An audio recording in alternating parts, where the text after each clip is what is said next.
Okay, so last night I had an intention of making something and it totally turned into something else.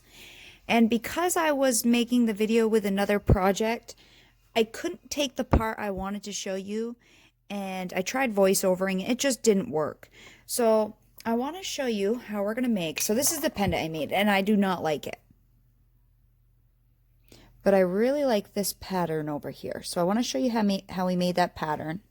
I don't like any of these, and I made a plain one. And this isn't bad, but I want to play with these a little bit. I want to play. This is just the excess we had from the pendant we made the other day with the extruder, and I just put them together. So I want to like play with this a little bit, but I want to show you how I got this pattern because I ended up really liking it, and I kind of came by it by mistake. So before I do anything, I have some scrap brown here, and that's the same brown that I had from all this here. Okay, then I have from that same pendant that we use this orange on, and we use this mica on it. I'm going to use this brown as well, and I'm going to mix it up. So I have a lighter brown and a darker brown. But again, use whatever tones you want to use. I'm going to go with the browns because I really actually liked the browns. And again, it's February, so we're going to do that. And so I'm going to mix this up. I wanted to show you what it was from because it's still the scrap I had from that mica gane we made in that pendant. So I want to mix this up and I will be right back. So have a dark tone and a lighter tone, but they don't need to be crazy different. You could probably use two tones too, two different colors that go. I just haven't done that yet. So pretty much you want roughly about the same amount of each clay, okay? And that should roughly be about the same amount. Next thing, all we're going to do is roll these into little, make a bullseye cane. Is just like we did in the video. The video I posted the other day to show you guys how to make bullseye canes. And that's why I was actually making another bullseye cane to show you how much you can use bullseye canes. You can use them in so many ways. And I didn't really even intend on doing this. I've even made this before and never really saw this pattern until just the other day because I was playing, and yeah, I really liked it. And it was late and I should have thought through my color choices a little bit more, and I should have thought through everything a little bit more.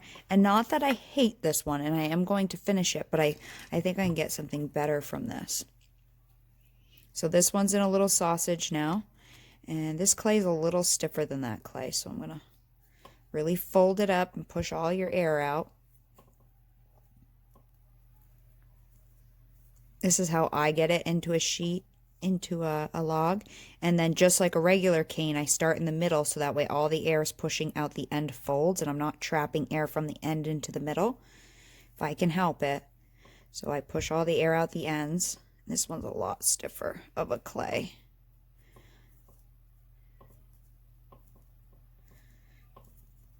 And give it a little roll,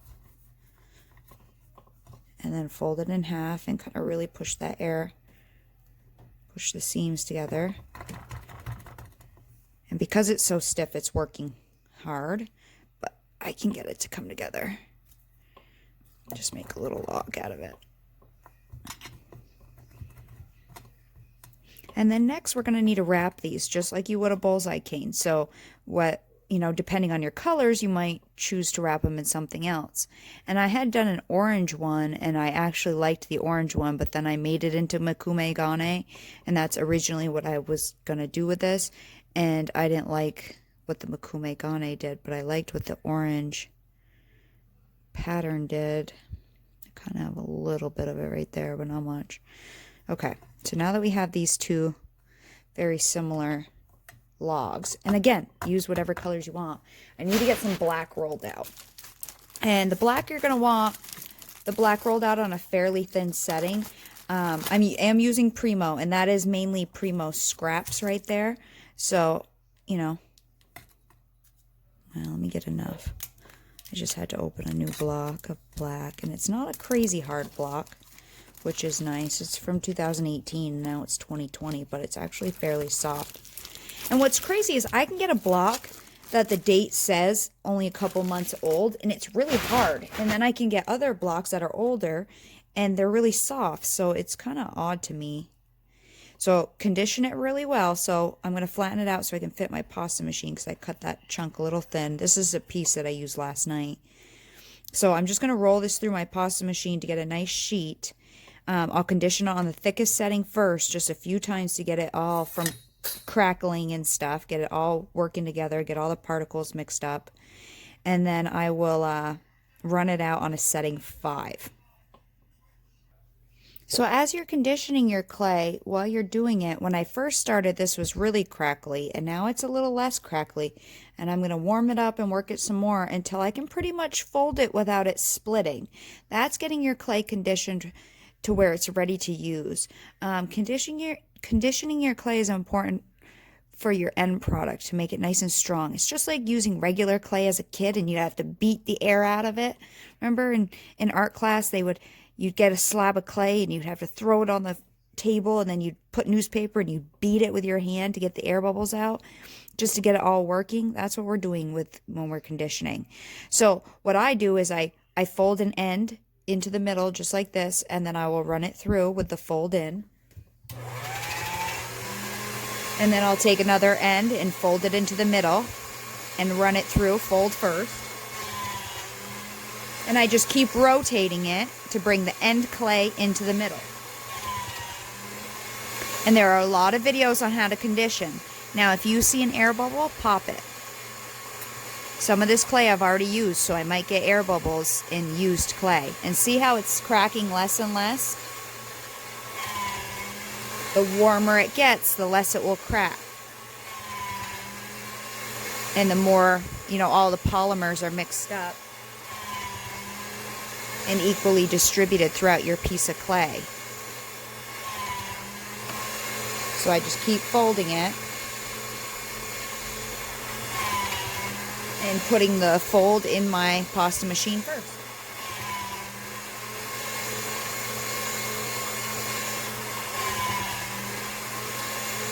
Then when I think it's pretty good, I'll run it through in half, just to get it run through. See if it's about the width of my log. And it is. And if it was too wide, say it was this wide, and you're like, oh my God, that's way too big, you can actually just fold these ends in to make it about the width of your log that you're going to use. Okay, and I'll roll it through from this end to this end. And now it's about the width of my log. And so now this is on the thickest setting, now I'm going to run it through on a setting 5.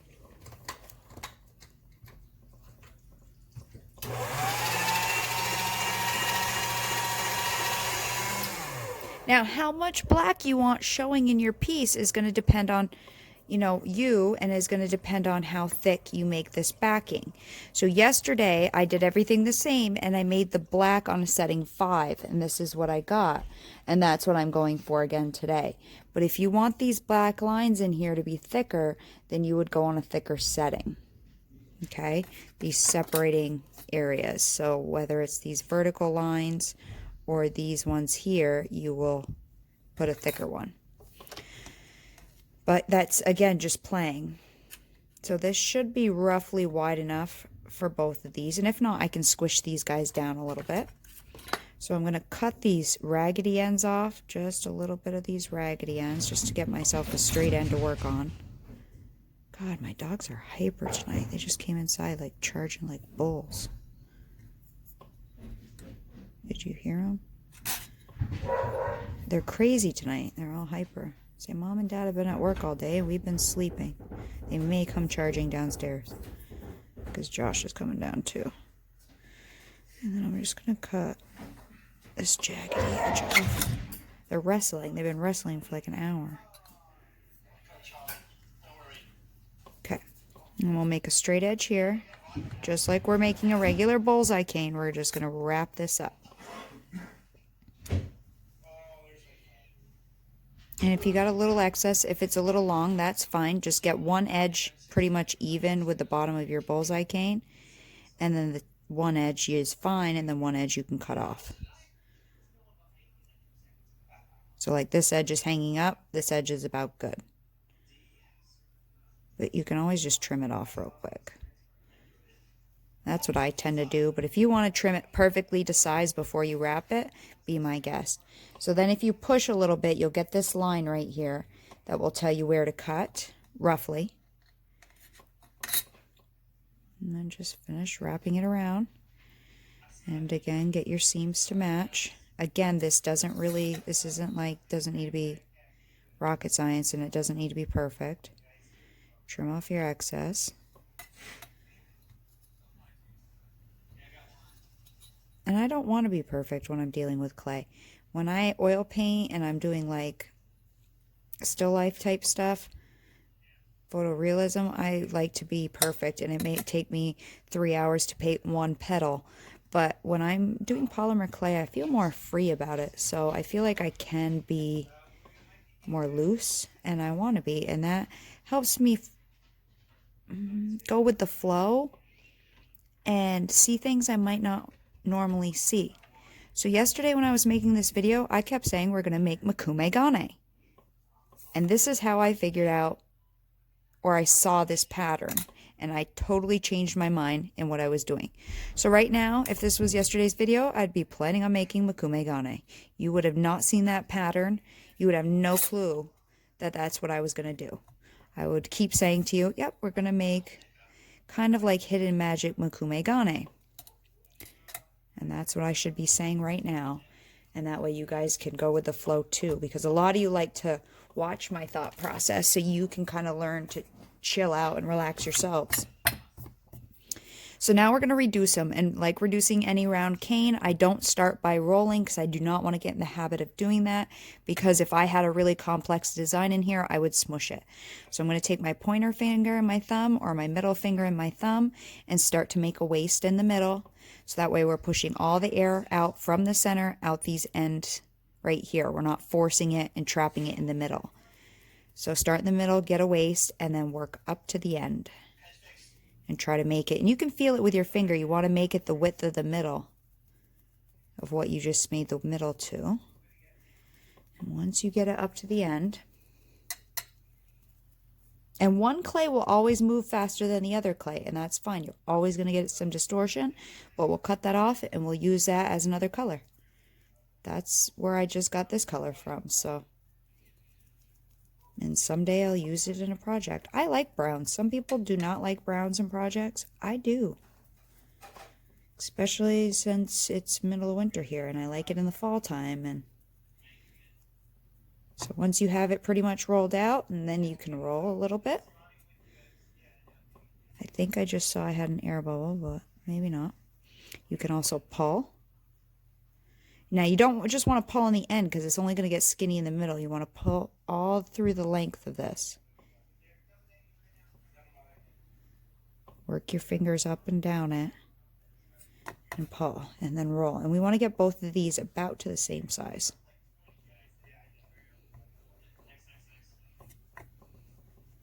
Just a medium-sized sausage.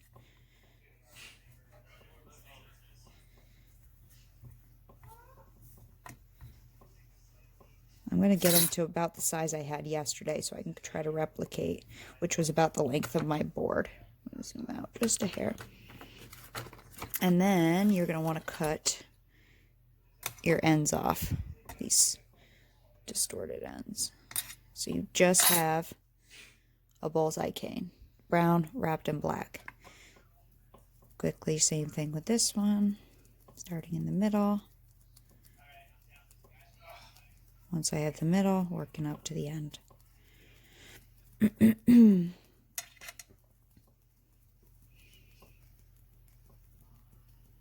it's weird when your arms are outstretched to do this in recording. Usually I have my arms a lot closer to me when I'm doing this off camera. But to record and show it over the table, I have to have my arms further away from me, which is kind of awkward. So I have that all to one, so I'll flip it and work up to the other end. I'm sure you could work down, but I don't know, for me, I just work up.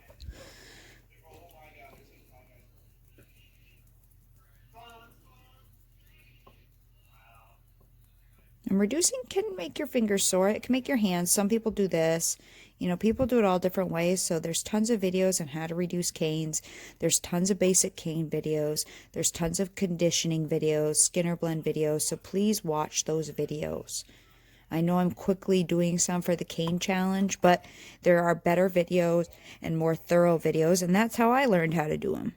So search on YouTube, basic polymer clay techniques, polymer clay bullseye cane, polymer clay jelly roll cane, polymer clay stacked cane, conditioning polymer clay, stuff like that.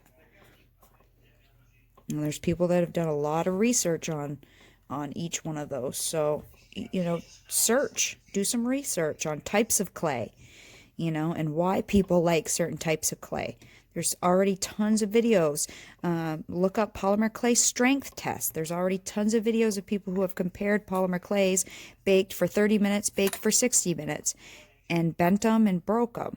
You know, there's all kinds of videos out there. So just look, take some time and do some research on YouTube. A little bit longer, because once I cut my ends off, it's not going to be as long. That should be good.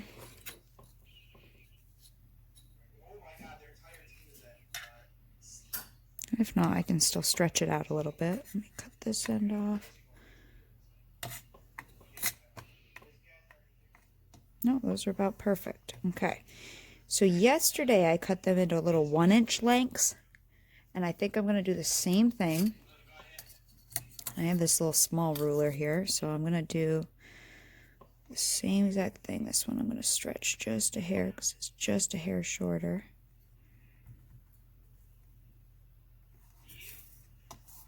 Okay. So little 1-inch lengths. And with this shiny ruler in the lighting, it kind of makes it hard to tell.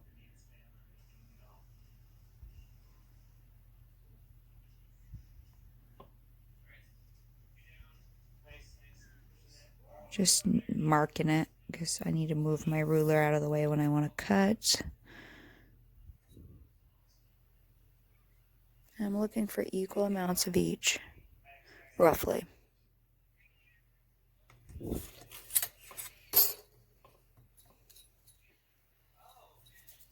Dog hair.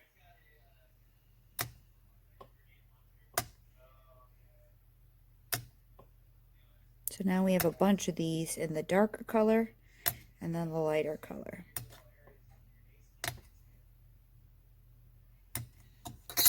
Okay, darker color and lighter color. And all we're going to do is take one of the colors, the darker or the lighter, and we're going to line them up in a row. That's all we're doing. Doesn't matter which one you start with. Just line them up in a row. How many do I have? 1, 2, 3, 4, 5, 6, 7, 8. I ended up with 9. And then we're going to take the lighter color, or whatever the other one is, and whether you started with the dark or the light, and stack it right on top. 2, 3. Doesn't need to be perfect. It could be a little off center. 4, 5, 6, 7, 8, 9. Now you could have cut these into 2-inch sections and only had like 4, and they would just be longer this way. It doesn't really matter. So now we have a row of dark and a row of light. So now we're going to begin just kind of pushing them together, just so they hold. Get them kind of even, get your ends kind of even, just in case you were a little off center. And then you'll take your roller, and from the cut end to the cut end, not to this end, not to the closed end, you know what I mean? The cut end to the cut end. You're going to roll it out a little bit. Be gentle. Go slow with this. Do one side and then flip it and do a little bit on the other side. Because you want it to all kind of move around the same. Flip it and do a little bit.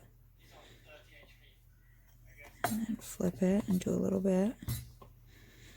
So I'm trying to get this down enough so it can fit through my pasta machine. You can also pick it up and do a little pull with your fingers and flatten with your fingers down the length. Again, trying to keep it all fairly even.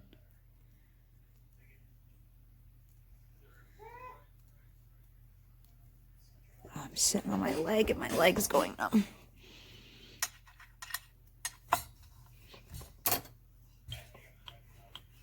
Because I just don't want to strain my pasta machine that much. So I don't want this too thick to really strain my gears. So I'm helping our pasta machines out by doing this a little bit before we stick it in. Okay, and so now from cut end to cut end, we're gonna roll it through our pasta machine, okay? So on the thickest setting, roll it through your pasta machine. And this is the same exact thing we did a couple weeks back. Let's see, do I have one close by? You know, a couple months back when we made these, same exact thing we did. Except for we pressed patterns in the top. Same thing, but I just saw a new pattern when I did this. So again, from cut end, I'm gonna roll it through. And you could hear that was still a strain for my pasta machine. Okay, and then we're gonna fold this in half. Roughly. You could measure it and do it. I like to stick my blade in there and then just give it a little, whether you push against it on your finger, just a little bit, and that will leave a little tick mark down in there. See? And then I know roughly where half is. Not perfect, but roughly. Cut it in half, and then we're going to put our end dark to light, our cut end to our cut end, because it's easier to line it up. Once you get it stuck, it's fine. You just got to get it stuck.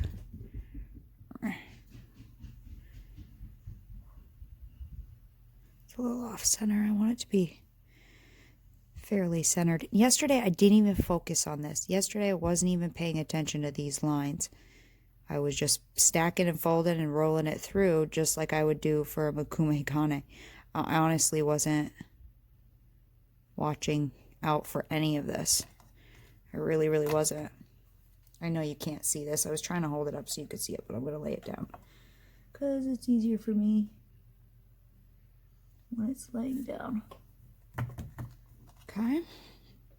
And so this is a nice bulky pattern, right? I think I want to make it thinner. So again, from cut end to cut end, I'm going to roll it back out in my pasta machine. I do want to push this end in a little bit. So again, this is going in first.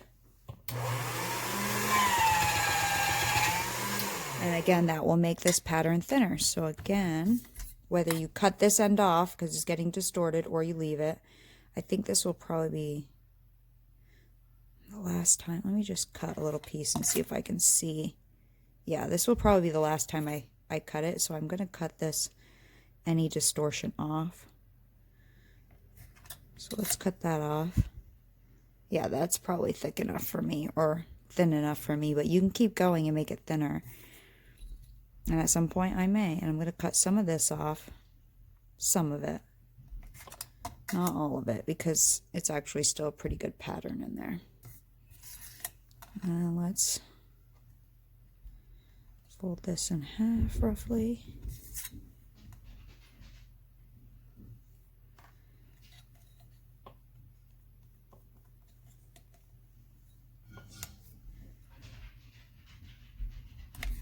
And then we're going to stack it together.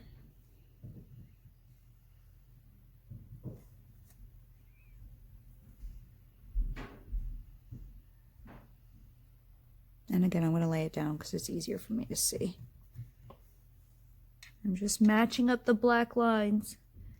So pretty much these lines on the end here, I'm just matching them up. But it's giving me like a zigzag pattern, which is perfectly fine. Kind of smoosh it together, and then I'm going to measure this. So we have something like that right now, and I want to make a thicker stack. So I'm going to measure this and see if I can cut it in half. And then yesterday it worked out that it was like perfectly on a black line. So it's not quite 4. Oh, it's just shy of 4 inches. Let me just see if I can stretch it just here.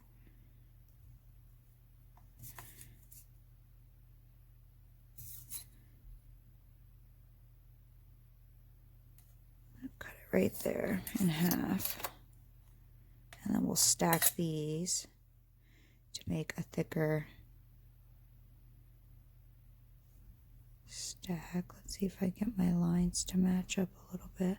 But it's not really about that. See, this side you get a stacked cane, and this side you get this cool looking pattern. I don't know, I kind of like it all random. Or do I want to make the lines match? Let's see.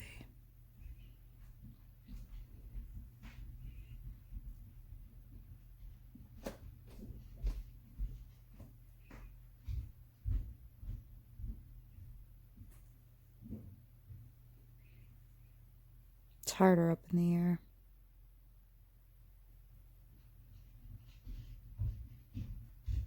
Now I don't have beautiful cuts, that's why it's looking weird. I mean, and honestly, I could stack this into a fatter cane and do it again. So let me slice an end off and see how it looks. Yeah, that looks kind of cool, huh? That's the same thing, other than a slightly different color scheme I was getting yesterday, which I think looks quite cool.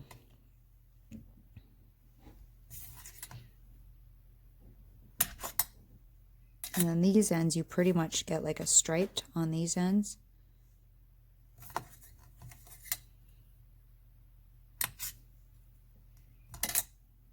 So that's a nice little cane block, or a cool little pattern. So I'm going to use that for one half. Now I need to figure out what I'm going to do for the other half. And I was thinking I was going to just do a simple mica shift, because I like, and now I'm going to keep all of these and make a new brown out of them. I like this. I don't know if the orange really went with it. I don't think it's bad, but it's not finished or anything, obviously. I just took it out of the oven. But I was thinking about a gold with it. I don't know. Let me think for a second, because this tone is different than this tone. This one, I think a gold would have looked nice. This one, maybe a silver even.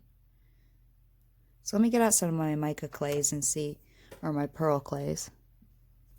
You know what, I was thinking silver, but then I also have this bag of Cernit hematite sitting here that I haven't used in a while. Of just some excess hematite that I've jammed in this bag a long time ago. And I've even jammed purple down in here. Now this isn't pure hematite. This has a different color on it, I believe.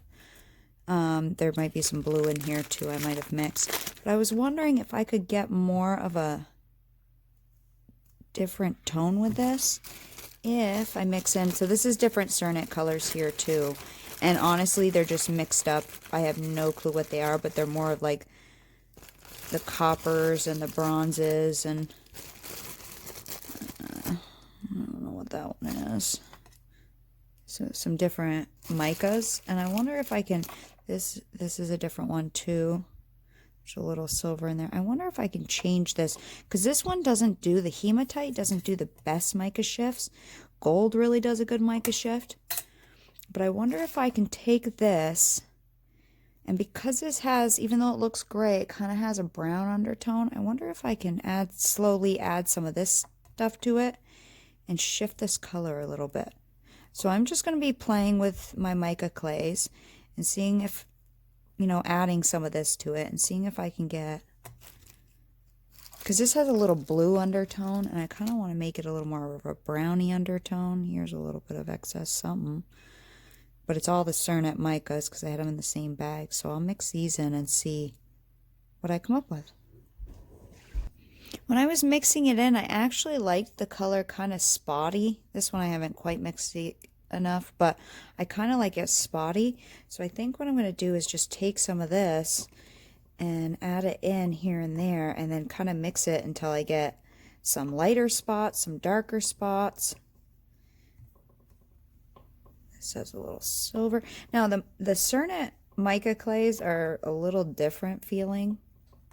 Mine have been. They've been a little stickier, even after leaching them. So, just so you know. But they are really pretty. And they do polish up really nicely.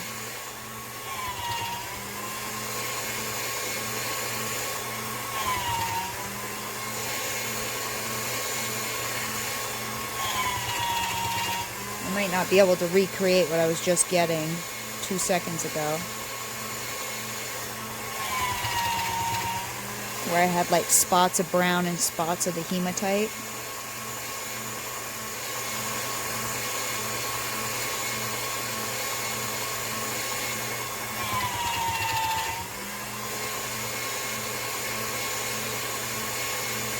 Oh, kind of like this.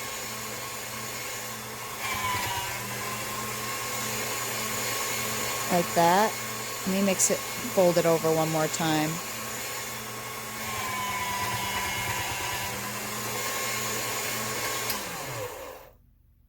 Yeah, see how it's kind of like there's some different tones in there? I kind of like that. Yeah.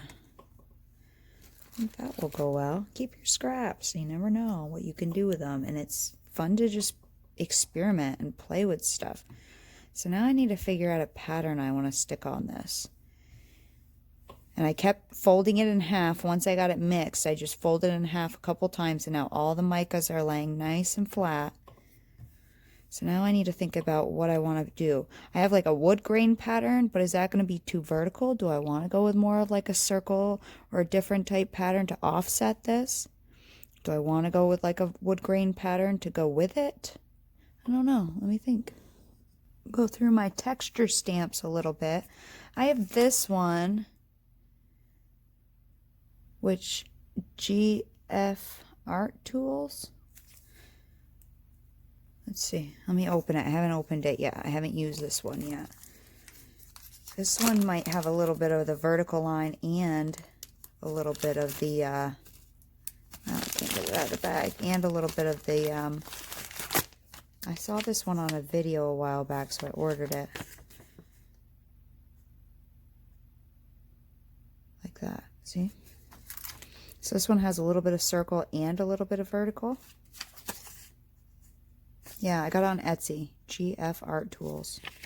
So I have that one. I have this one, but I don't think I want to use that one. And then I have these. These are cool tools that I got off of Amazon. These are different ones.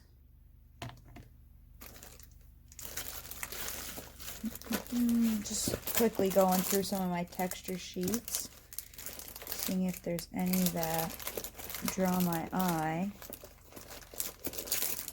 Belka, one of those, geometrics.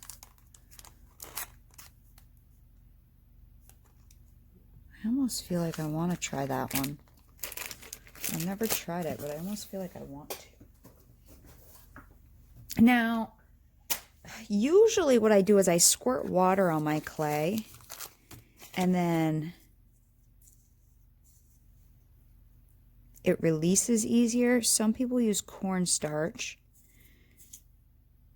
Some people also use, like on those plastic texture sheets, Armor All. I might try a little bit of Armor All because I kind of want to roll this through the pasta machine to get a really deep impression and just see. But this is actually really thick, so I might not want to roll it through the pasta machine. So I think I'll just use water. I need to fill up my squirt bottle. It's getting a little... Let's just use a little water here. And I could make this fatter. I think I'm okay with this strip because most of my cutters will fit on that. And then just put it on. And, you know, do I want to flip it this way or that way?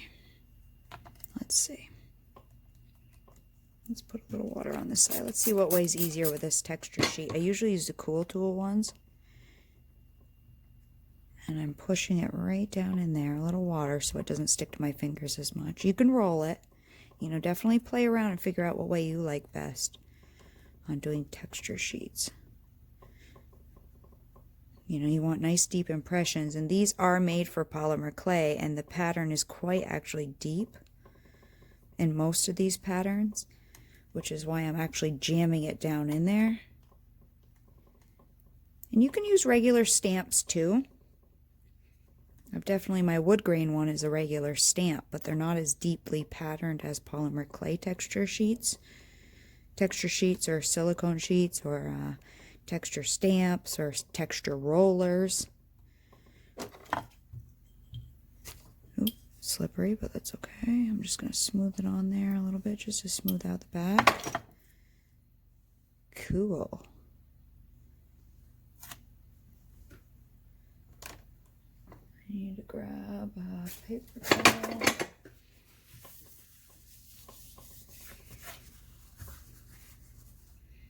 And I just got to let this dry for a second. So that's the thing about using water, is you do have to let it dry for a second. But I don't like using cornstarch. I just find it too messy for me. But that's all personal preference. So I'll give this a second to dry. Tap off some of the water. It's almost fairly dry anyways, but I'll just give it another second or two so it can stick right down on my sheet. Give it a little shake even. I want it to stick right down to my board there. And then we're just going to begin shaving this off. Now, one, a clean blade is good, and two, you want to just shave the texture off, okay? So I find flexing my blade, using a flexible blade and actually bending it, works better for me. I've seen people keep it straight and just kind of slice along. I have a hard time with that. So again, you want to play and figure out what's going to work best for you. And this is a really deeply patterned texture sheet. Cool. That's really cool.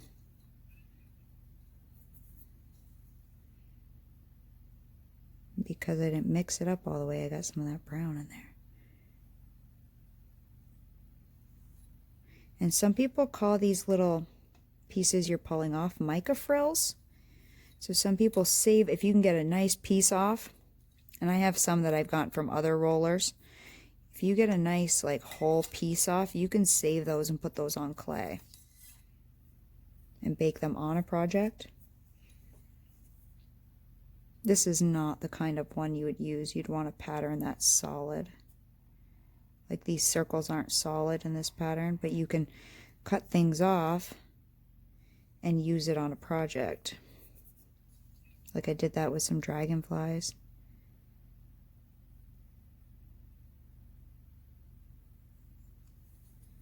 And use the mica and just set them on. They look cool. I've done that before. I don't need to use this whole thing.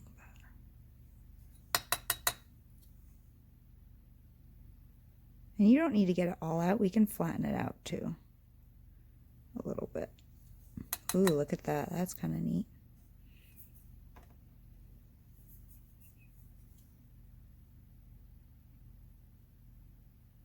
I should show you what I mixed so I can show you what we started from the hematite, how this color changed. Because I did mix some clay in 100%. So look at the dark. We definitely ended with more of a brown tone. Starting with the hematite and then adding some goldish colors and goldish mica colors into the hematite. I changed the hematite into a different color. So this will be a pendant that's like color on color. But I have a lot of that cane. I can make another one. So I'll do a pendant that's very similar tones on each side. And then I can do one that's, I can pick a bright color and make one half of the pendant a bright color because I have plenty of that cane. So if you start to go too deeply, you'll lose some of your pattern. Go a little bit right here if I can. And if it doesn't work out, that's okay. Roll your clay back out through the pasta machine and re-stamp it and try again. But again, as you know, I don't strive for crazy perfection in this stuff because I like being fun and loose with it. And it's 10:14 on Monday night, so my brain doesn't want to do anything. I've been cleaning teeth all day, and I've been perfecting all day people's mouths, and I don't want to do that at night. I'm just picking up any loose pieces. Now, it's not 100% flat right now. And you can definitely shave it off till it is. I'm just going to burnish it out. I think we'll be fine. I'll have enough design in there. And if I don't like it, I can always redo it. So I'm just going to flatten this off. I could roll it through my pasta machine, but I don't know if I want to stretch it out that much. And I don't know how thick this is, so I don't want to stretch it out too much. I'd rather just, you know, burnish it with my fingers and with my roller. I'm not actually rolling right now. I'm just dragging my roller across. Let's see if that gives me enough of what I want for a half a pendant. It's definitely a sticky clay. I know you can see, sorry for my old paper there.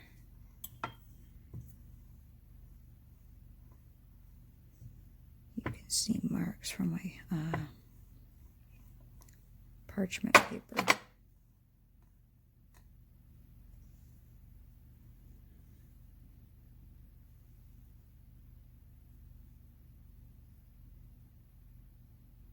I might try to do it again to see if I can get it better.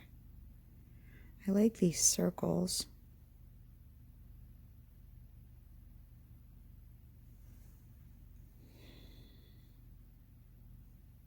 But is it too similar?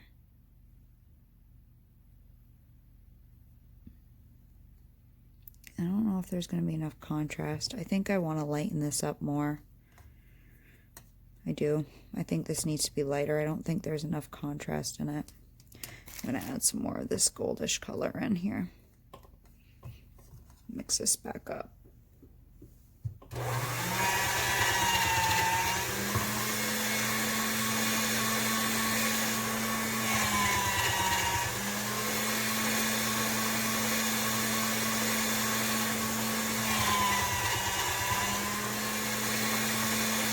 Oh, got a little air bubble.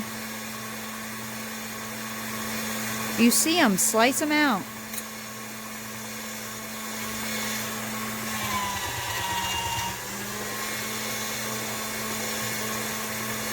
See, I liked this cane, but I didn't know what to put with it. So that's what I'm trying to figure out right now. What to put with it.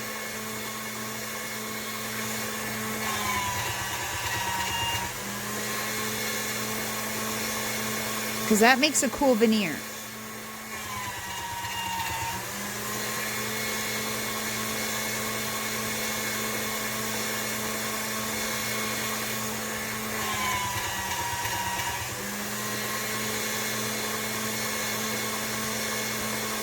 I might need even more.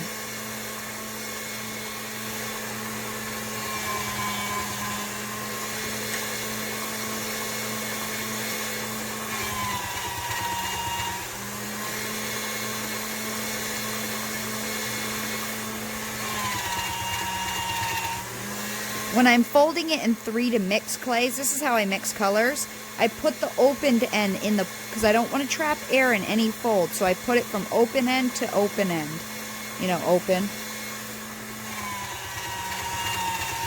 That's generally how I mix colors. I do this. And then you're bringing all the end clay to the middle.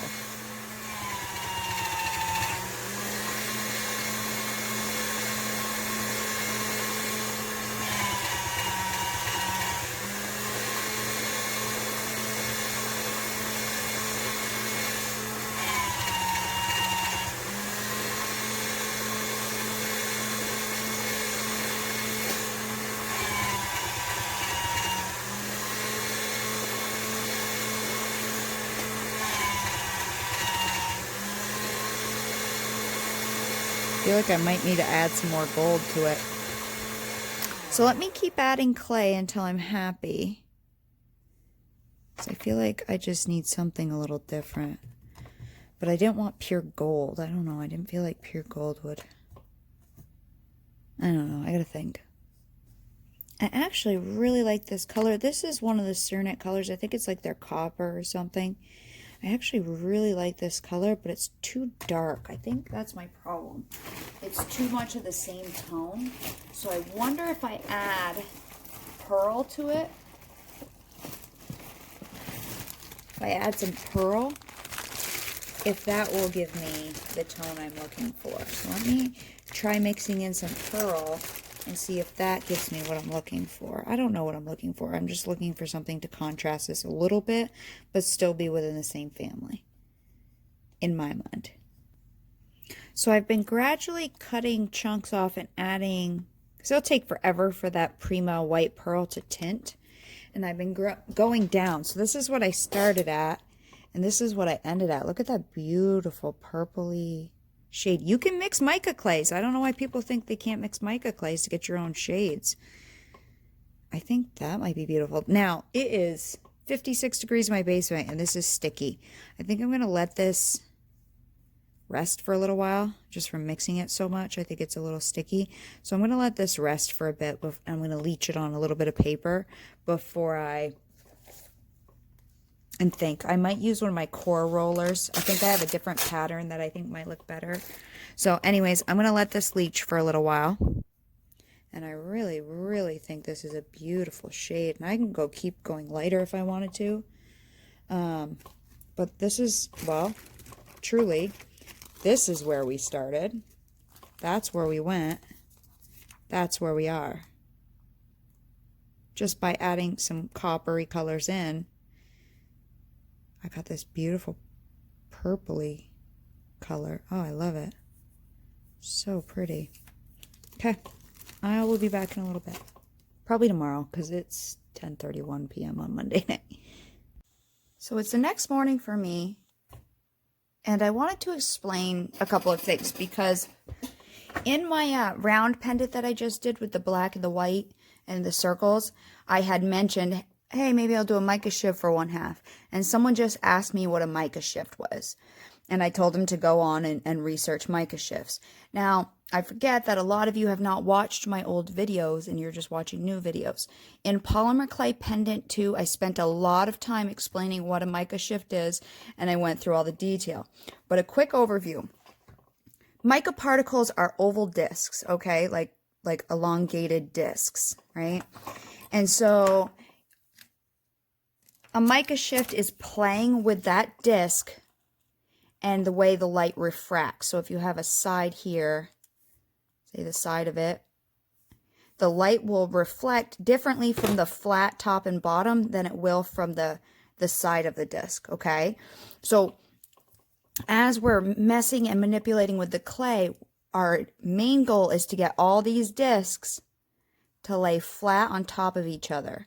And then when we jam a stamp or a stencil, or not a stencil, a stamp or a roller, we're going to all of a sudden take these particles. So it's like this right here is like a lake with glass on it, right? It's all nice and smooth and flat. And then we're going to roll a roller over it, or a stamp, and all of a sudden this is like break up in the spring. You have all this jumbled ice where you have some shards going up like this and like that and like that and like that, and that's what gives us the shade differences in the clay, even though it's flat. Even though when we shave it off it's flat, but you can see the impression. It's because we've pushed all the particles, so we're seeing some of the light reflecting off the skinny side, we're seeing some of the light reflecting off the top, we're seeing it off this corner, you know what I mean?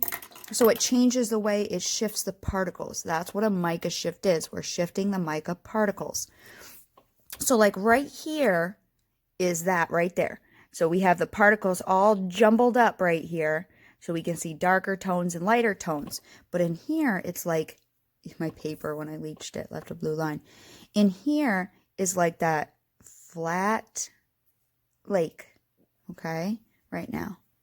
So the way you get it like this, I should have taken a step back and showed you. The way you get it flat to where you can produce a mica shift is just by, once you get it all mixed up, and this has been sitting overnight, once you get this all mixed up, to the color you want, you're just going to keep folding it in half and running it through your pasta machine.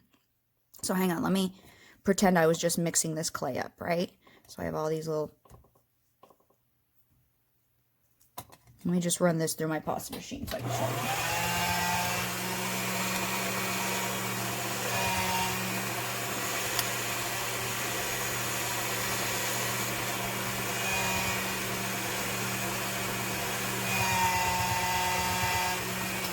So right now, if your clay looks like this, there's no way you'll get a great mica shift out of this. No way. You have to get all the particles to lay flat. Right now, they're jumbled up, just like that ice in spring. So once you get it mixed up, all you want to do is fold it in half and run the fold first in, and or this way if you want it wider, it doesn't matter. As long as the air is getting pushed out through an opening. I'm going to have to recondition this, and you'll see that this clay will begin to get smoother looking and smoother looking.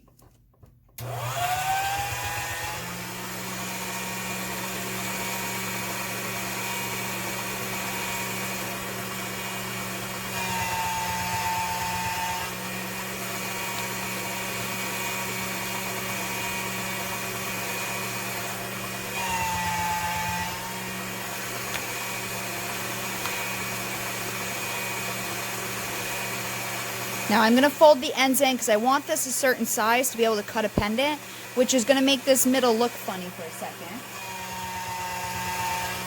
So now the middle looks weird, but this side is still looking okay. So I'm going to fold it back in half, run it through again.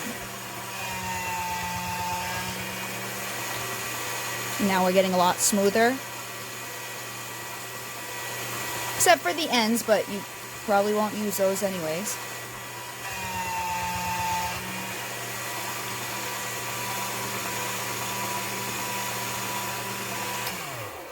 About smooth enough. So that right now is ready for a mica shift. So what we'll do is we'll jam the rollers down in it, or a stamp, and it will shift them all up so they're all jaggedy, and then we'll get an impression.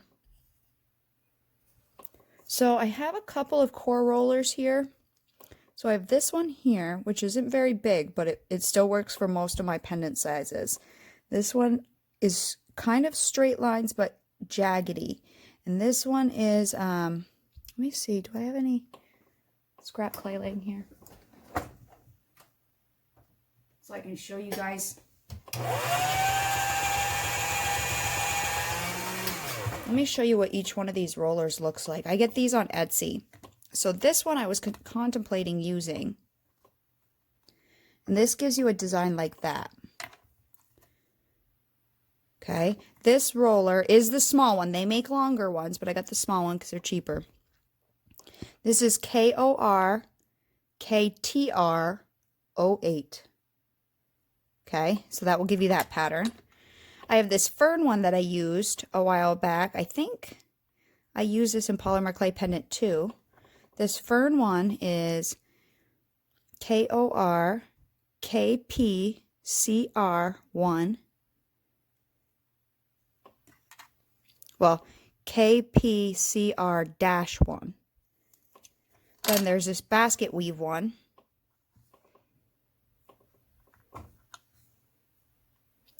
And this one is core KP CR-18. And like I said, you can buy them in different sizes. So again, the basket weave is KPCR-18.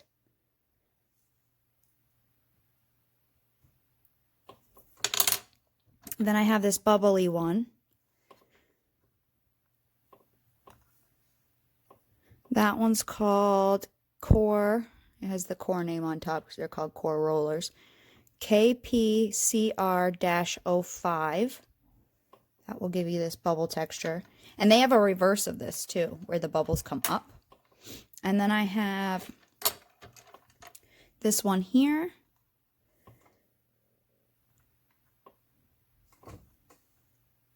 And that one is Core KPCR-04.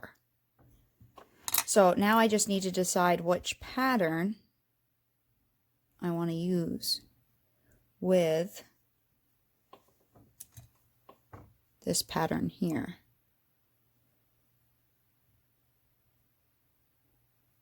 Obviously not the ferns, but I wanted to show you them. The basket weave may actually look cool with that.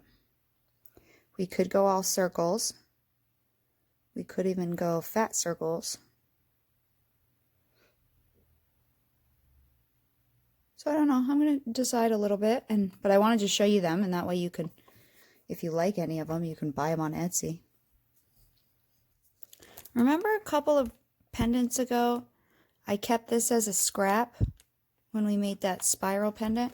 I might actually make one with a mica shift and one with this as 1/2. I might. So just like we did the last mica shift, a little bit of water. That will just help it from not getting stuck in there.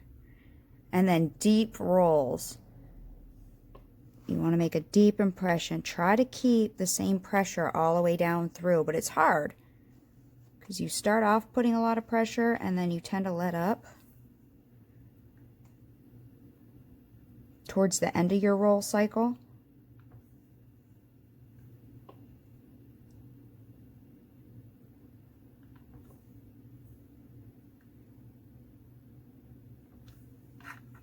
I like this pattern. This might look pretty in this no matter what. I love this color. I'm just like in love with this purpley. It looks like one of those purple pearls you get. Like I have a pearl upstairs that looks like this. Pearl earrings. I actually should try to tap off some of this. I use my paper towels until they're like done. This is the one I wipe my rollers off with. My pasta machine. You don't need tons of water, just a little bit. And that way it separates and it doesn't get stuck down in your clay or in your roller. But see, I even got a little bit there on the edge.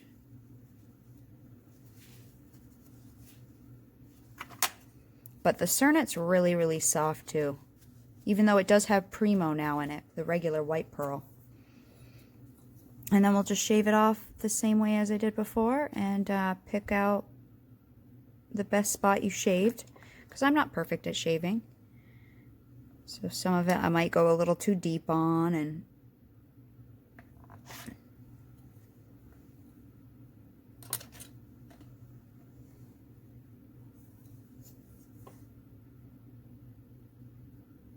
and again, this clay is really, really soft, so makes it slightly harder to shave. The firmer the clay, the easier it is to shave. And what I'm talking about, the mica frills, is like people will save these and put these like on, especially if you have a bigger pattern, and they'll lay those onto the top of a clay and use them as a design element in projects. And you're just looking to shave the pattern off just lightly. You don't want to gouge into it. You're trying not to, but it happens where we don't get perfect. I find, again, it's easier for me if I really curve the blade.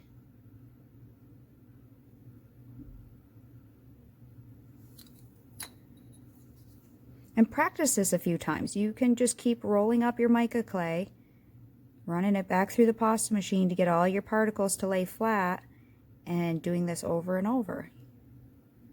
That's what's nice about mica shifts, is you can just keep practicing it until you get a good slice or a good piece that you want to use.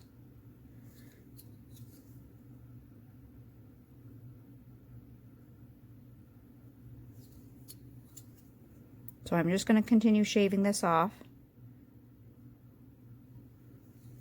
And I will be back. Sorry, bumped the camera. And so now it's relatively flat. I mean, there's still some slight indents in it, but it's relatively flat to the touch.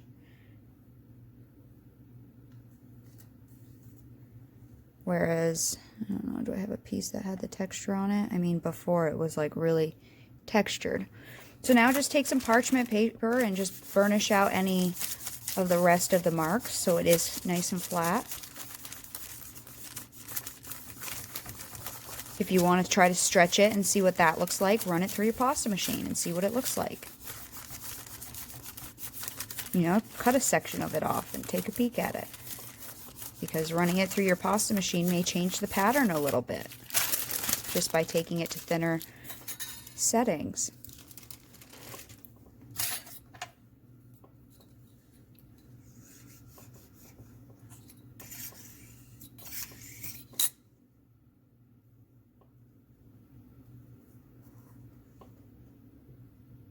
So that's pretty. It's a nice flat sheet. So that's, I think, part that I'm going to use. I also think I'm going to use this on one just to see what I like better with it. And then I think I'm going to use this. Now I pulled out two cutters that I haven't used in a while. This round one. This is a really fat oval round. And I think this is like a regular Primo brand, or it might be Primo or Fimo or Macon's or something like that. This is just a regular oval cutter. I have that elongated oval, but I've used that recently. And then I have this one that I got on Etsy. It's a polymer clay cutter, but other companies make this shape too. I haven't used this one in a while, so I want to use these two. So I think maybe this one, or do I want to do this one and then this one, and then the other half will be this. So let me see here. I didn't want the swirl right in the middle, or I have this side, which looks pretty neat. No, I think I want to use this side, because if I do the swirl in the middle and then I cut this pendant in half, the swirl's not going to be the middle. So I'm trying to figure out where I want it. What portion of this I like. I really like down here a little bit. Right there, I like that, and I like that.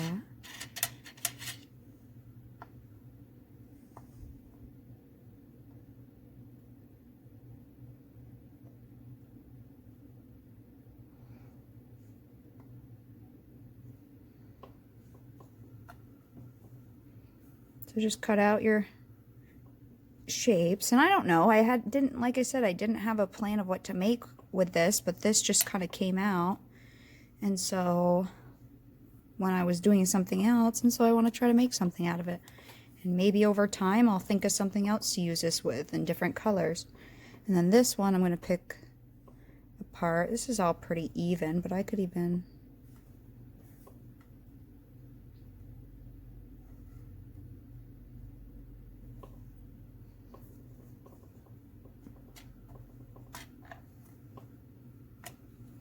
so that's what I have for my two pieces.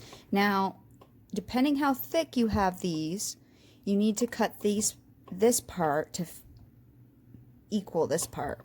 So depending on what setting you have, you want to try to cut your slices so they fit with both of these. So you're going to need some backing clay to put this on. And with this one, I will probably roll this out pretty thin. And then with this one, I'll probably take these scraps and roll them out just so I can set this veneer on it. Actually, I might just use some of this and then back the whole thing in this, because it's going to be two parts sticking together. So let me roll out just some scrap clay, and then we'll cut this veneer up and set it on it. So I took the scraps from this and rolled it out, mixed it up a little bit and rolled it out on quite a thin setting. I did a number 6. And that way my cuts are more of the bulk and not what I'm going to lay this veneer on. So let me get a piece off of this. We'll have one piece for the blue one and one piece for the mica shift one. Right, that should fit both of my cutters. Good. Get rid of this. Actually, which one's taller? Or maybe I'll go that way. Okay. Let me set one aside. So I do better off, you can make one big sheet, but I do better myself if I have two little sheets, because I'm making two pendants, or smaller sheets, I should say. So for the one we're going to do with this, I need to cut each slice about that thickness, because this is pretty thin. So roughly I want to try to cut about this thickness here. So I'm going to have it sitting there so I can kind of judge when I'm cutting. And I'm going to lay that there. Let me wipe my blade off quick. And I could totally take out my Lucy Clay slicer and do it on that. So I'm going to cut one just to kind of get rid of the edge here. But I'll keep that just in case I need. And then I'll look at my pendant and maybe just a hair shy of that thickness. Start cutting slices.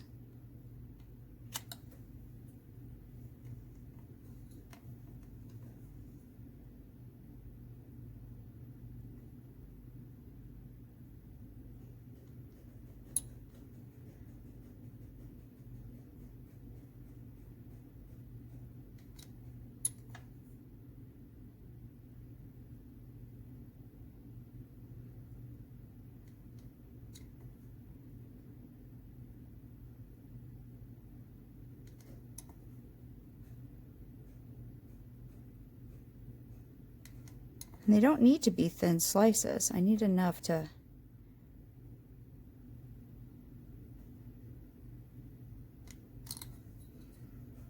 Let's see if this will be enough. And we're just going to begin laying them on. Now, yeah, I'm going to need almost 1.5 strips.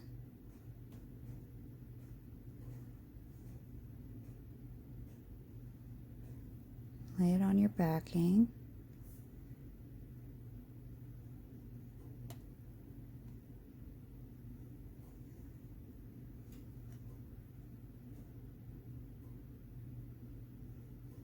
It's not the same.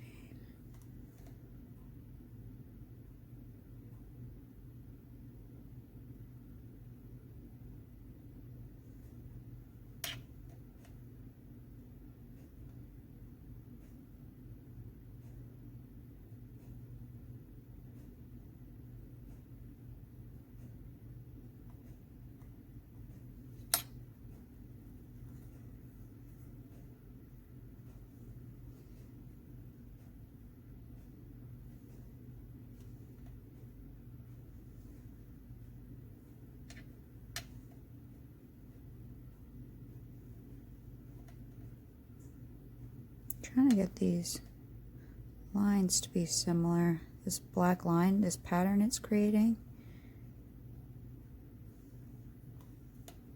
Here we go.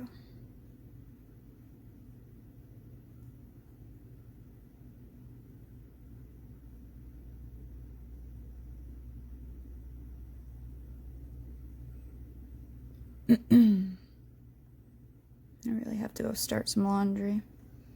It's Tuesday, so it's my day off on Tuesdays, because I do about 42 hours in 4 days.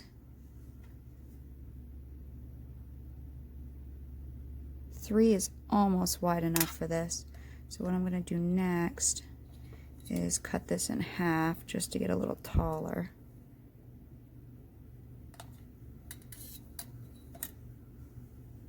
For up here.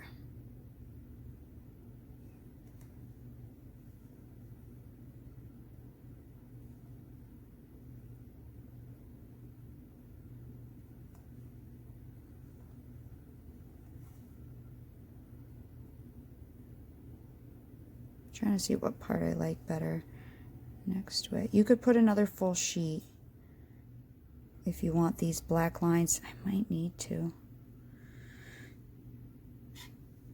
be the same distance as the rest of it. Or is it really even going to matter that much? Is my eye catching it, and will anybody else's eye actually see that? I wonder if I cut.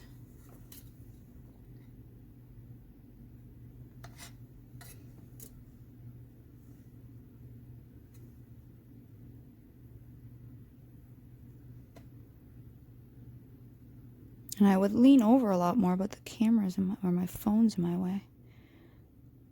Makes it harder to do things on camera. People do not realize how much harder it is to do things on camera than off camera. That end is not straight, so I'm going to cut this end straight. Or a little sharper. Like, you don't realize, like, I do mine with my thing right in front of my face, so I'm not working upside down. And it makes it hard to see what you're doing.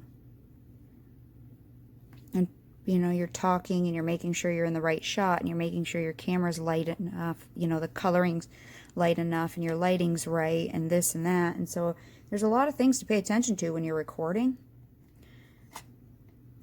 that I don't think people notice or even realize.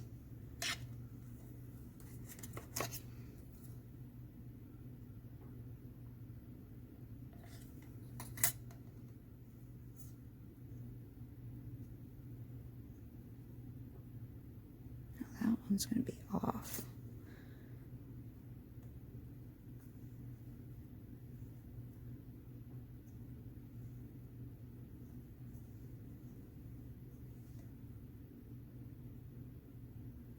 There we go.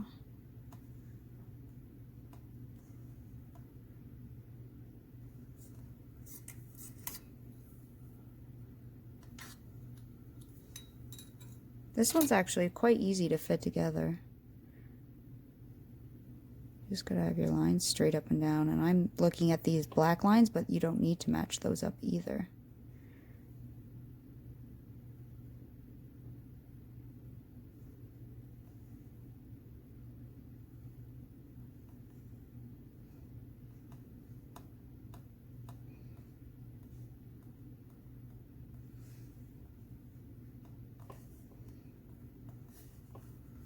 Okay, now we'll burnish this one out.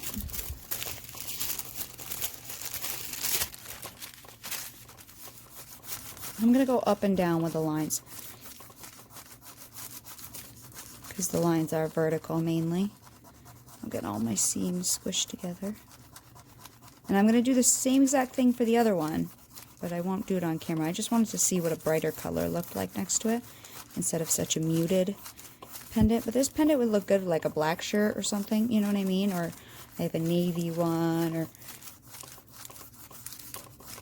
it probably would even look good on a bright color because it's a muted color. So if you don't want a pendant that stands out a lot, you gotta have variety in your stuff. Okay.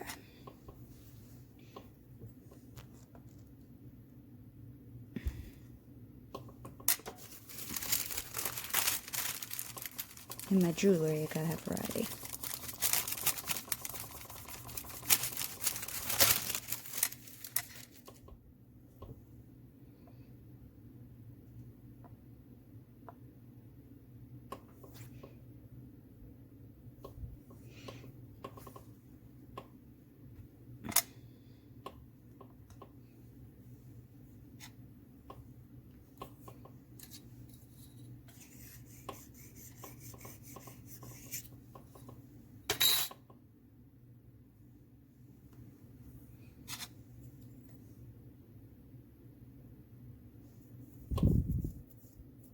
Totally distorted my shape right there, but that's okay.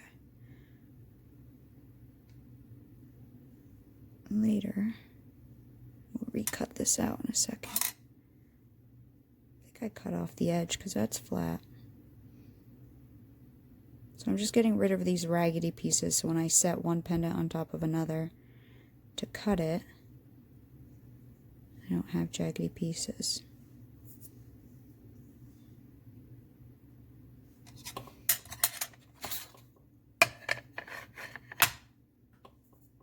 So I'm going to set this one on top and then cut a design. Now, do I want it in half?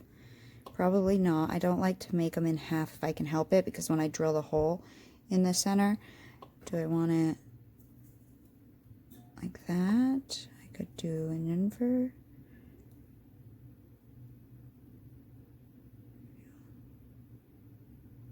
Maybe I'll do something like that this time.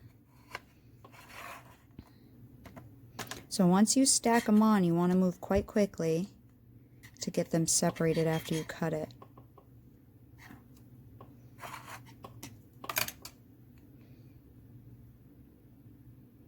So don't push them on each other, just set them. And now this cernet's really sticky.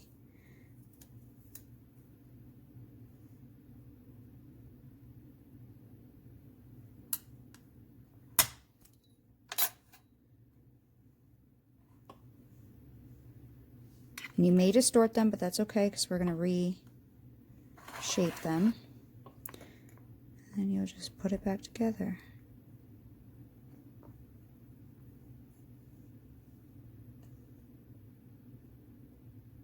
Hopefully they're right about the same thickness.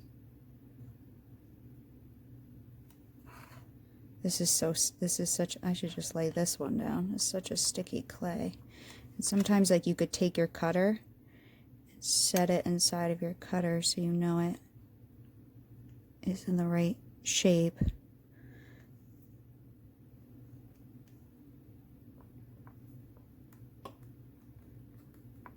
This one I know. Let me set this one down because this is easier to work with. I'll lay this one next to it. I actually do like these two together. The nice muted tones. I know a bunch of people that don't like to wear brightly colored jewelry.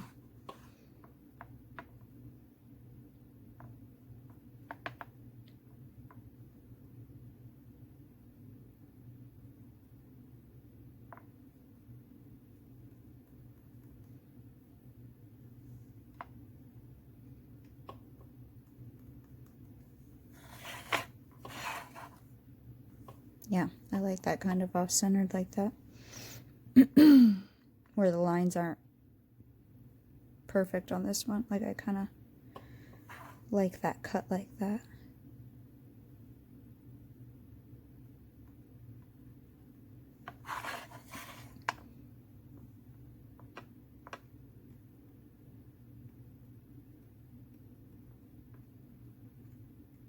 Now this is one I would generally back because I have two different pieces. I don't know if I always do, but I would generally want to back it because there's two different parts, and that way they have a solid piece underneath. Okay, so now that we have them set together again, I'm going to kind of burnish them out a little bit. The seam, go with the seam. And it's okay if you stretch it out because we're going to recut our shape.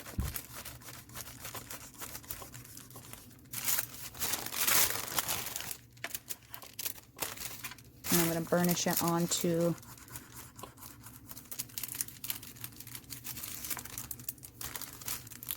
a backing in a second. I just want it to kind of hold together.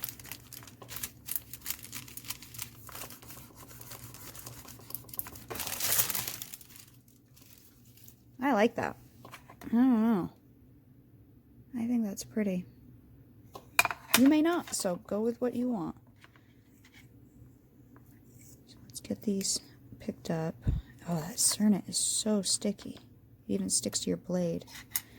It is. And I leached it all night long. That cernet is just a sticky metallic clay.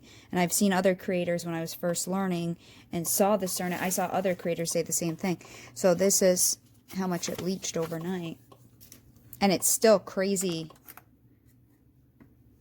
Like, really, it's just different texture. It's just different. So I think what I'm going to do for one of these at least is I'm going to back it with this. So I'm going to stretch this out and see what the pattern looks like stretched out. So you get two for pretty much the price of one. So right now this is on a 0 before I did the mica shift. So I'm just going to take it down to settings.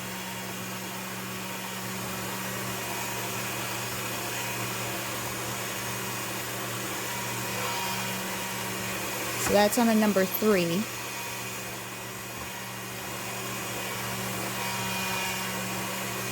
That's on a number 4. Like I said, check it out how it stretches it. And that will definitely give me at least one. So because this is raw clay on raw clay, you shouldn't need to use any Bacon Bond. So I'm going to smish the backing. I want showing the pattern, so I put it face down on my tile. And then I'm going to take one of these, and I'm going to lay it on my backing, and this will give us support between the two veneers that we made. And again, just kind of smooth it on there, and then we'll burnish it down.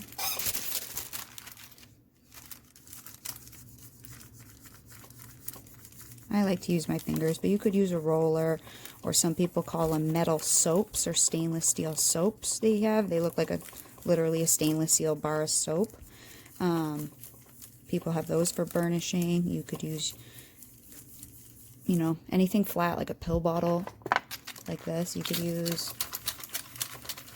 I keep my extruder tips in if you did not know, which you usually should if you've been watching any of my videos.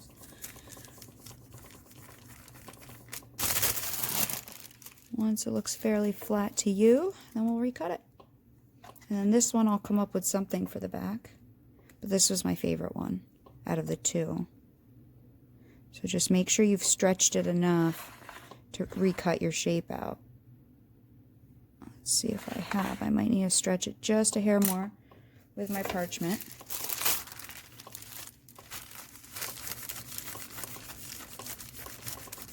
And don't just burnish the middle, burnish the ends too, because I find I do that. I'll just be more in the middle and then my end's a little fatter. So that's also nice when you take your roller and do it, because your rollers, so we're not rolling, we're just rubbing it back and forth. Your roller will give more of an even pressure, but feel with your fingers. Your fingers tell you a lot. And yes, this will stretch everything out a little bit, but not as much as like your roller would. It's more controlled.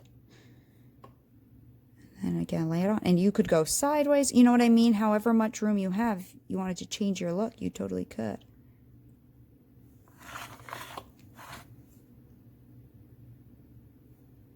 I definitely want as much of this brown side as I can. Cut it out, and then your pendant is done. I like to take, if I remember, to take my backing off before I remove my cutter. So using... Why can't I ever see? Like, I know it's right in front of me, but I can never... Oh, there it is. I can never find the end of my craft knife face down in that container I have on camera. Okay. And then, again, you could kind of clean any of this up.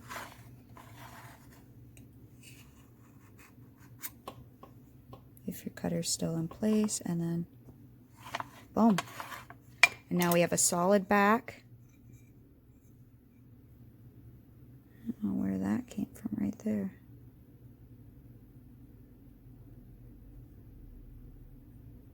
It's okay, I'll probably sand off anyways. So there we go. So I'm going to do the same exact thing with this blue one. And just to see what I like, and I'll probably use this for the backing on one half, and then I'll figure out, you know, honestly, I'll probably use these scraps to back this one and that other one, because I have two. So anyways, I'm going to continue on and do the same thing with this one. I totally didn't even realize my remote has been in this shot the whole time. Now, I do want to say, with this one, rather than covering the whole sheet, you can actually make a very light impression and then lay them on there, so you know, so you don't fill the whole sheet up with your veneer, because it wouldn't make sense to do that if you don't need the whole thing. So just FYI, you don't need to cover the whole veneer. And I'm wondering on this one if I don't pay attention to the black lines, just kind of go for it and see how it comes out, and not really pay attention to this black line going up the side. I think I'm just going to lay them on, and whatever happens, happens. Because I did that. That's what I did the other day. I didn't pay attention to it on this orange one. And I guess it did kind of come out the same way, but I didn't really focus on it, so I'm not going to focus too much on this one. and we'll see what happens. That's the whole point of playing and creating. Okay, so I just got this one to this point here, and this veneer I made a while back from the scraps is pretty thin, and this one is a lot thicker. You see that? So I need to get this one to the right height. Though I rolled out the scrap from this, and I'm going to use that for the back on one of them. So I have this spare blue, and I think I'm going to bulk this one up with this blue and then lay that scrap backing on. So let me roll this blue out a little bit.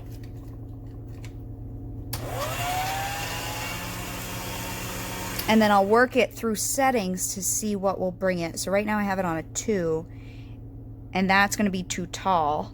So let me take the blue down to like a 3. And figure out how thick I actually need to make it. So if you find one of your older veneers is not the same thickness as something new, you can definitely make it thicker by bulking it up with something else. And I was going to just do this off camera, but I figured, you know, I might as well show you guys how to work.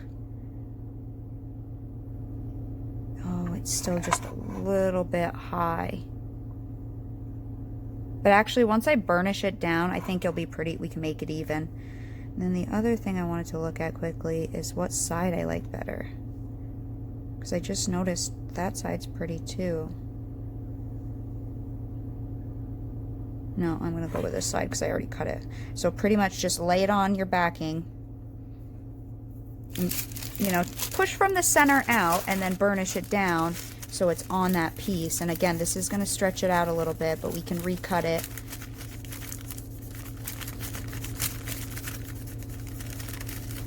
Just get it stuck to this back part for sure. And then recut your shape out. And then it should be bulked up enough.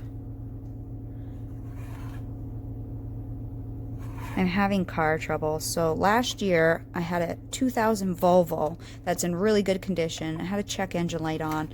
I spent a lot of money to get it running, and then after I did, to get the check engine light off for inspection, my in-laws said, oh, we're gonna sell our 08 Rogue. Here, you can have it for $600. So they sold us this Rogue. And again, a check engine light came on a year later, so I just brought it to the shop because I need inspection in April. And I got my taxes in, thanks God, and it was like $2,800 I got for taxes. And the guy just called me and told me my subframe is all rotted out. And he's like, I wouldn't sink money into this car. So we still have the Volvo, and the Volvo still needs some work. But it's like, why do I have junk cars? And I can't afford a better car. I pay like $850 a month in student loans, and I cannot afford right now a different car. So I'm kind of screwed with these two really old junk cars. He was going to do like a wheel bearing, and I have a check engine light that just needed a new sensor and stuff like that, and he was going to do it all today, and then it would have been good for inspection. But then when he got working on it, he said my subframe's all rotten, which isn't safe for me to drive. He said he wouldn't put his wife in it unless I replaced it, and subframes are really expensive, so now I'm kind of screwed with this car. And it's pretty rusty, so it's not worth me investing. Awesome. That's all I needed. Just so you guys know. That's the phone call I just got off. Which is awesome. Not awesome. So I get my, last year I spent $3,000 on the Volvo because I had a little gas leak. A 1-foot gas line was leaking in my Volvo. You couldn't even see a puddle on the ground. You could just smell it a little bit. Yeah, that was still a little thick, huh? Oh well. And so I had this guy fix it. To fix an old Volvo's gas leak, you have to take the whole undercarriage off. You have to take the whole frame off from the body because all the gas lines in the old Volvos are on top of the frame. So it took him like 12 hours to do it. It cost me like $3,000 last year, all that I got for my taxes. And Vermont is making it really hard to drive old cars in inspections. That's the problem, is if you have one check engine light. But after they changed the rule last year of you can't have this, that, or whatever, so nothing could pass inspection pretty much. They changed it again, saying if your car is 16 years or older, as long as it's not an emissions thing, you should be fine. So the Volvo will now pass inspection after I sunk $3,000 into it. Because I wasn't losing gas mileage. I could just smell a little gas when you're outside of the car. It wasn't even leaving a puddle. Why? Sure, I got 20. I claimed 0, and I don't have kids. I got $2,800 back in my taxes. And I'm gonna have to spend it all on cars. So yeah, I could have taken that down one more setting to make it a little thinner, but I'll work it out. So now I just want to put a backing, and I was thinking for one of them I could use these scraps here. So let me roll this out. And I don't need a thick backing, I like to have just a backing so I have a solid sheet. And then I was going to lay some of these pieces on, and don't need to be perfect. I might put this on this one, I don't know. So I'm just going to lay some of this backing on. And then we'll stretch it out in the pasta machine because it actually does look kind of cool. And then I'm going to roll this through my machine. Maybe I'll even fold this under, roll this through like this.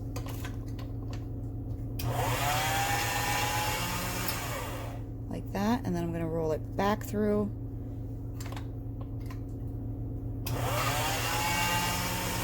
Like that. I'm going to fold it over and again run it back through.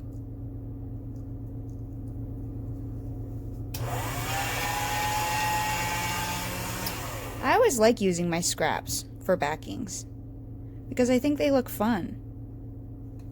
I really do. I think they always look fun like this. Like, to me, I like that. So if I want to use that side,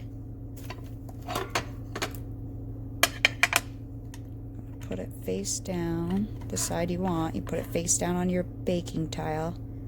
When I do my final cuts, I always do it on my baking tile and smooth it down.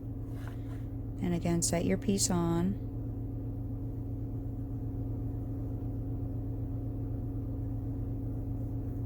I could have used totally another tile here. I got kind of stingy with my tiles.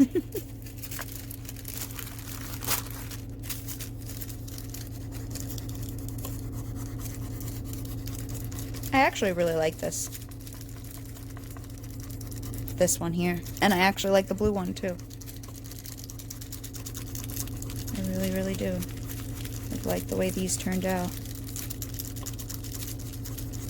And get it burnished onto your backing really well and get it all nice and flat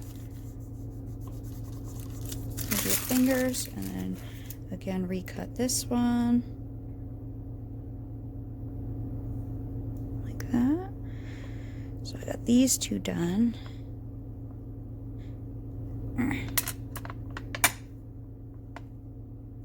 Good. Done.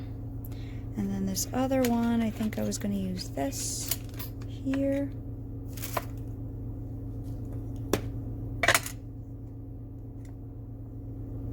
Will that fit?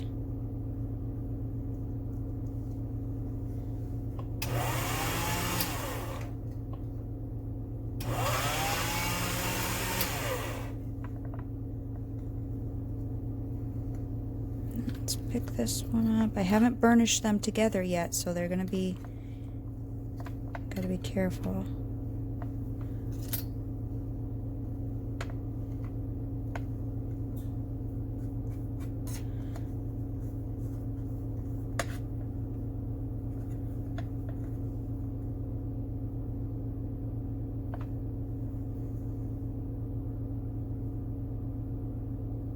This will just give it support. Now, because this one's thicker, I gotta be careful when I burnish that I don't smear it over the other side. So if anything, you're gonna push up. So start down by your seam and then work your seam where you actually want it, so you're not smushing it and making it really wonky.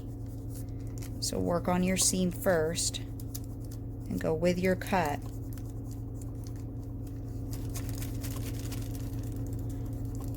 And you'll see in a second that my seam will be about at the same level as the other veneer.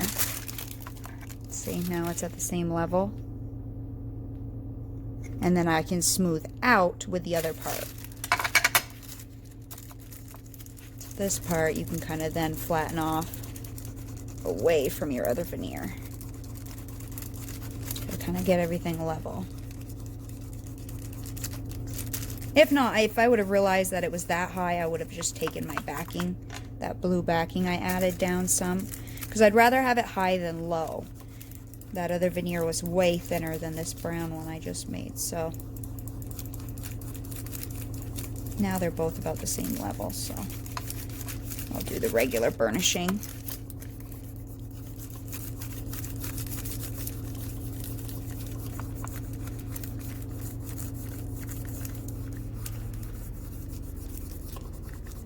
And when I sand, if something's a little uneven, when I sand it, it will even out. And then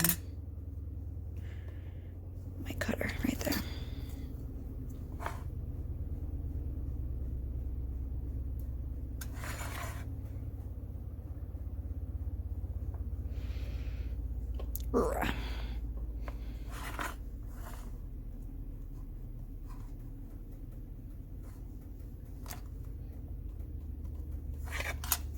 And that one's good. So I'll find something to put on this one as well. And I like that one too. And then I'll bake these for 275 for a full hour. And then I will sand and buff them off camera because I've showed you that so many times.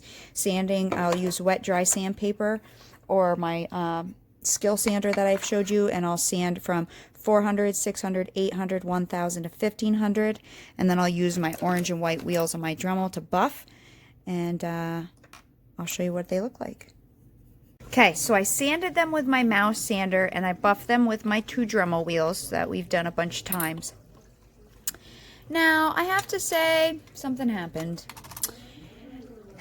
I use a countertop KitchenAid convection oven, so I don't have to heat up my regular oven. And I've had this toaster oven before I even started polymer clay, but it's not just a toaster oven. Like, it has a bake, broil, toast dial. It has the temperature gauge all the way down from warm to, I think, 475 or 500.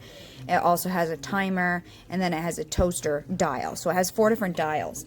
Now, last night, after I was done recording at like midnight, I decided to make some bagel bites, pizza bagel bite things. And they bake at 425. Well, totally forgot today. And I went upstairs and put them in the oven, and then I went upstairs like 20 minutes later and my house was filled with smoke.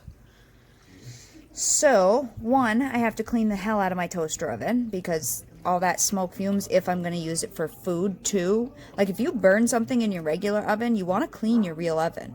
If it's just your toaster oven, luckily I can take all the trays out, put them in the dishwasher, and I've already wiped out the inside. Because it leaves a black, like just wiping it out with my paper towel. And I did this like 6 months ago, and I've been very careful ever since. But just the smoke coming from this leaves like this, you can see it inside it on the paper towel. It leaves like a film. And it wasn't that long ago I cleaned this toaster oven. So anyways, it is like right now hollow charcoal, burnt plastic. And it smelled like burnt plastic. I had to open my doors, and thank God it was almost 40 degrees today. I had to open the windows, put the fan on. So I ruined them, and I'm kind of pissed. So I only remade these 2. Now, it's going to look different because the one that we had made is this tone. The one I had made the other day has a little more green to it, and I really like this grayish brown mauve tone. I thought it really matched well with this color, but I had to go with this one because I didn't have enough. I got like 3 slices out of it, and I was like, that's not enough. So I'm bummed. Anyways, I think they look fine. just sucks when that happened. And it does happen. It's not an oven that I have to set, like my real oven. I have to turn it on bake, and I have to hit, it's digital, I have to turn the dial to whatever oven temperature I want every time. This one's preset, so literally I just turn the time on. And ugh, I hate, last time my fiance had cooked something in it, so he did it to me. This time, this is the first time in a year and a half that I did it.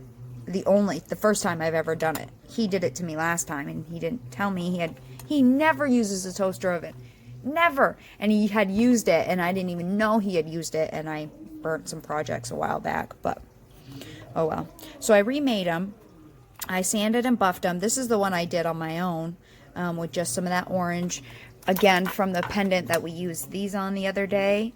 So that's one. This is the one where we took the basic jelly rolls, and someone did say it does look like Clay Zoo's technique. It does look almost like Clay Zoo's technique, and I wasn't going for that, and I totally forgot I watched that video like a year and a half ago, 2 years ago. I think he just remade one, but his old video, it does look similar to that. He does it a little differently, but yeah, it does. But it's a jelly roll technique. It's nothing, or a bullseye technique. It's nothing new to put bullseye canes together. So I'm going to pick one of these to resin.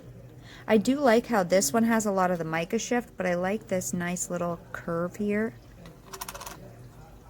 So I got to figure out which one. I'm going to resin this one.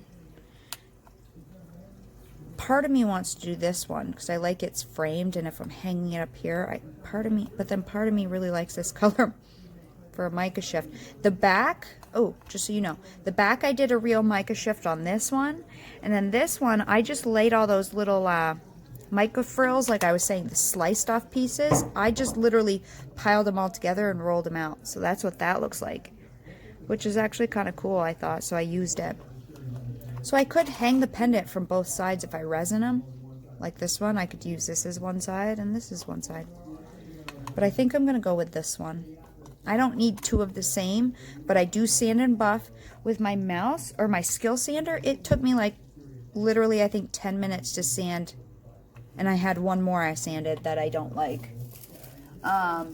It took me 10 minutes to sand all of these from start to finish, from 400 up to 1,000. Actually, I also sanded that one and this one. It took me 10 minutes to do all of these with that sander.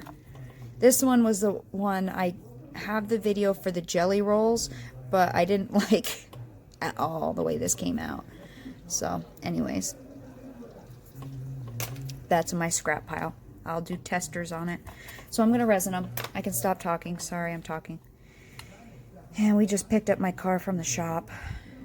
And so I'll resin them, and then we'll drill holes and hang them up and see what they look like. But I really like this. Kind of almost reminds me of bamboo. Like a bamboo forest or something. And I really, really love this color of mica that I came up with using that hematite, putting a little red in it, and then adding the white pearl. So play around with your mica colors. Yes, there is an indent in, but the resin will fill that in. You won't even see that.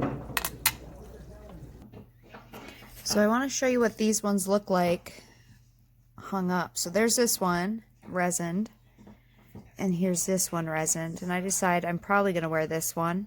I love them both, honestly. I really, really like them. So I may wear both, but I kind of liked this one here. So that's it on the chain. I think it's pretty. And then I want to show you that orange one, even though I didn't make it on camera. I've made both parts for you so you can see that, because we made that together. I like that one too. And then I wanted to show you, because I didn't get to finish it in the other video, and I know a bunch of you have used the canes, so keep practicing with your basic canes. Here's this one. And a couple of you have used some really cool color combos. One lady did purple and gold. I think a lady did pink. So keep working on them. Work with your basic canes. So anyways, this tutorial is pretty much over. I'm glad I finally got one that worked out, but yeah. See you guys next time.